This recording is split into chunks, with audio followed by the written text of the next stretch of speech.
ఇంత వర్మ గారి టాపిక్ కూడా తీశారు కాబట్టి శివ టాపిక్ దాంట్లోంచి మీరు కొన్ని రోజులు తొలగించబడ్డారు, అది ఎంతవరకు నిజం? అది స్క్రిప్ట్ రాసేసాను, అతను ఫస్ట్ స్క్రిప్ట్ రాసి ఇచ్చాను, కృష్ణవంశీ అప్పుడు అసిస్టెంట్ నాకు. అంటే అతనికి అసిస్టెంట్, నా స్క్రిప్ట్ ఎవడైతే డైరెక్టర్కి అసిస్టెంటో అందులో ఒకరిని రైటర్ దగ్గరికి పంపుతారు, నువ్వు ఆ స్క్రిప్ట్ రాయించుకురా అని. కృష్ణవంశీ విపరీతంగా ఎంజాయ్ చేశాడు, విపరీతమైన జోకులు. కాలేజ్ కదా, సెటైర్లా ఇవి వేసా, తీసుకెళ్ళి రీడింగ్ ఇచ్చా. వర్మ స్క్రిప్ట్ మొత్తం విని, ఏంటి ఇన్ని జోకులు ఉన్నాయి అన్నాడు.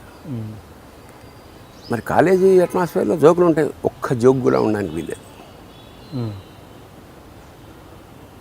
ఉండకుండా వద్దు, జోకు అనేది ఉండదు ఆ సినిమాలో. మరి what I told and what that you have return sir, you have given me the basic, I have developed. No, I don't want a single joke. ఇది ఆడే సినిమానే, గొప్ప సినిమా. అది మొత్తం తీసేసి మామూలుగా కృష్ణవంశీ ఏంటన్నా ఇంక సినిమా ఏముంటుంది, ఇక ఆ సినిమా యూనిట్ అంతా గోపాల్ రెడ్డి గారితో సహా వచ్చి ఇట్లా ఒక్కడే నమ్మాడు వర్మని, నాగార్జున. ఎక్కడికి ఎవరికి నమ్మకం లేదు. సరే రాసేసి అయిపోయింది. ఈ రాసిన స్క్రిప్ట్ని నేను అప్పుడు మెడ్రాస్లో ఉంటున్నాను, చెన్నై. పొద్దున్న సడన్గా నాకు మార్నింగ్ ఫ్లైట్కి రమ్మాలి. నేను యాక్చువల్గా స్క్రిప్ట్ అంతా అయిపోయి రీరైట్ చేసి ఆయన కావాల్సినట్టు అది ఆయన చేతికి ఇచ్చి ఆడాలి. ఈలోగా నాకు మార్నింగ్ ఫ్లైట్కి రమ్మన్నారు. కమ్యూనికేషన్స్ అప్పుడు సెల్లు గొడవ కాదు కదా, ఫోన్లు. నేను నా మిత్రుడు ఒకడు సివిఎల్ నరసింహారావు అని నటుడు, చిన్ననాటి వాడు, అడ్వకేట్. వాడికి కవర్లో పెట్టి ఇచ్చి, నువ్వు అన్నపూర్ణ స్టూడియోస్లో ఇచ్చానని చెప్పి ఇచ్చేరా నువ్వు. వర్షం, వర్షం. సరే నేను ఇచ్చేస్తానులే రేపు అన్నాడు. నేను మార్నింగ్ ఫ్లైట్కి వెళ్ళిపోయా. వీడు మర్నాడు తీసుకెళ్ళి కారులో వెళ్ళి ఇచ్చేసాడు. అంతే, మళ్ళీ నాకు ఫోన్ లేదు. బాగుందేమో మళ్ళీ ఈ ఫోన్ ఎందుకు అనుకున్నాను. అంత అయిపోతులే కదా, బాగుంది, నచ్చి ఉంటుంది. సినిమా షెడ్యూల్ ప్రారంభం శివాఠింగ్ అని చేయింతో ఒక పెద్ద బోర్డు, నా పేరు లేదు. ఏది ఎప్పుడు సినిమా అనౌన్స్మెంట్ అవుతుందిగా, శివ అని చేయింతో ఎర్రగా, పేరు లేదు నాకు ఎక్కడ.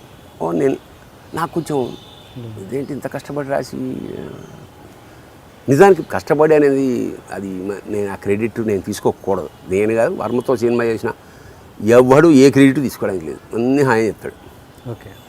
చెప్పేస్తాడు అతను. సరే టీకే ఎట్లా నేను చెన్నైకి వెళ్ళిపోయా.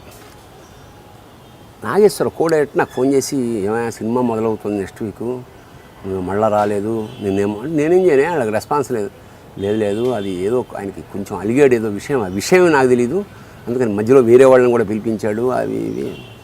సరే ఇప్పుడు ఏం చేయమంటున్నాను, ఒక్కసారి హలో అని ఈ ఊళ్ళోనే ఉన్నాడు. నేను అనడం ఏంటంటే, నేను నా పని నేను చేసాను కదండి, అవన్నీ ఎందుకు ఇండస్ట్రీలో ఉంటూ. అను పెద్ద డైరెక్టరు, అతను ఫస్ట్ టైం అంటే పెద్ద డైరెక్టర్ అవుతే అట్లా ఆ టైప్, పెద్ద కంపెనీ కదా. సార్ తప్పేమని ఫోన్ చేశాను, ఎత్తాడు. భరణి ఏంటి చాలా రోజుల తర్వాత, అది నేను అనాల్సింది మీరు అన్నారేంటి.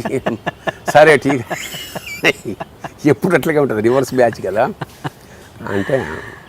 అంటే అవన్నీ గుర్తులు, ఇవి కూడా గుర్తుండవు అతనికి, అది గమ్మత్తు. ఏంటి అన్నాడు ఫోన్లో. నేను ఇమాజిన్ చేయగాడు ఆయన ఎలా అంటున్నాడు. సార్ సినిమా ఎప్పటి నుంచి, నెక్స్ట్ మీకు స్టార్ట్ అవుతుందిగా. అట్లా మంచి సార్, ఇక్కడ కాస్ట్యూమ్ కొనడానికి వచ్చాను. నెక్స్ట్ సినిమా అంటే క్షణక్షణం, ఇదే సినిమా నెక్స్ట్ స్టార్ట్ అవుతుంది, దాని కాస్ట్యూమ్ కొనడానికి చెన్నై వచ్చాను. సరే సార్, అయితే ఎక్కడున్నారు? నాన్న శాలిగ్రామంలో ఉన్నాను సార్. ఈవినింగ్ ఫ్లైట్ నాకు 7 o'clock, అదే ఈవినింగ్ ఫ్లైటు.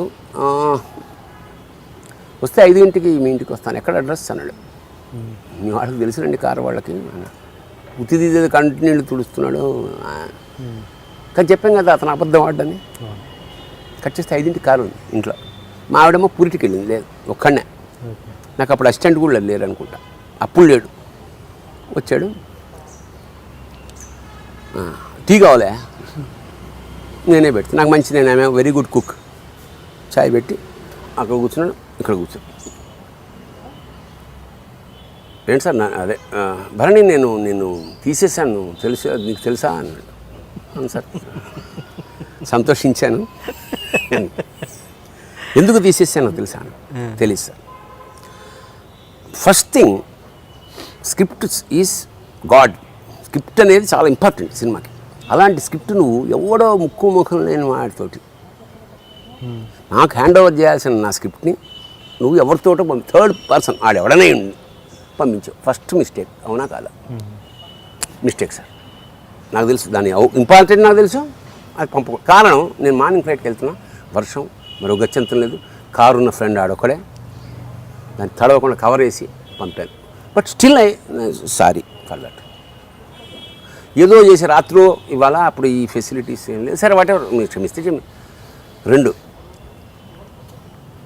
ఈ కథని నువ్వు how dare that you told the story to mister Ravikishore of seventy movies.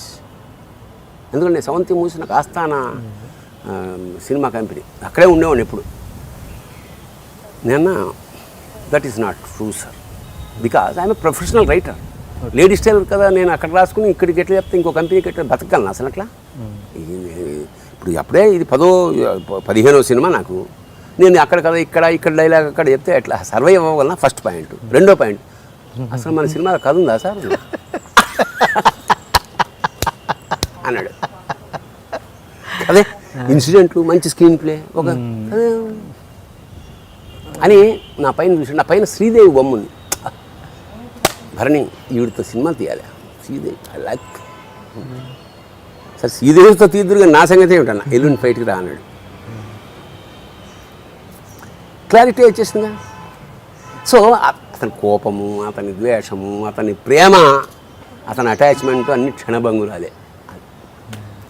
Sridevi photo మీ ఇంట్లో ఎందుకుంది? ఆర్టిస్ట్ పెట్టుకున్నాం, ఏదో క్యాలెండర్ వచ్చింది పెట్టింది. అది చూసారా, ఇది కార్యకారణ సంబంధం. అసలు నేను పెద్ద శ్రీదేవి ఫ్యాన్ ఏం కాదు. శ్రీదేవి అందరికీ ఇష్టమో, నాకు ఇష్టమో, ఏ టపాకాయలు అప్పుడు ఉంటుంది కదా పెట్టామన్నమాట కొత్తగా. నా వెనకాల ఉందని అంత నోటీస్ కూడా నేను చేయలేదు. అతనికి ఇష్టం కాబట్టి శ్రీదేవి అన్నాడు. తర్వాత సినిమా తీశాడు, మనల్నేమో అది వేరే విషయం. ఏంటి స్వామి అన్నాడు ఈయన ఎంట్రీ, వంశీ గారు. మా వాడయా భరణి రచయిత. అలాగా ఏంటి సార్, నెక్స్ట్ సినిమా తీస్తున్నాను, నేను కామెడీ ట్రాక్ చెప్తాను, టీ బట్ రాయ అని. రైల్వే బ్యాక్డ్రాప్, మేము రైల్వే ఫ్యామిలీ, అది ఆయనకు తెలీదు. రైల్వే బ్యాక్డ్రాప్, కామెడీ ట్రాక్, ఇది క్యారెక్టర్స్. నేను ఇక్కడే ఉంటాను 1 వీక్, నేను వెళ్ళే లోపల మీరు 7 days, ఓకేనా, వెళ్ళిపోండి అన్నాడు. పోనీ ఇంకెందుకు అయిపోయింది, ఇటు అయిపోయి ఉంటుంది కదా కూడా. అంతా నాకు అన్నీ విచిత్రాలే జరిగినాయి నా క్యారెక్టర్స్.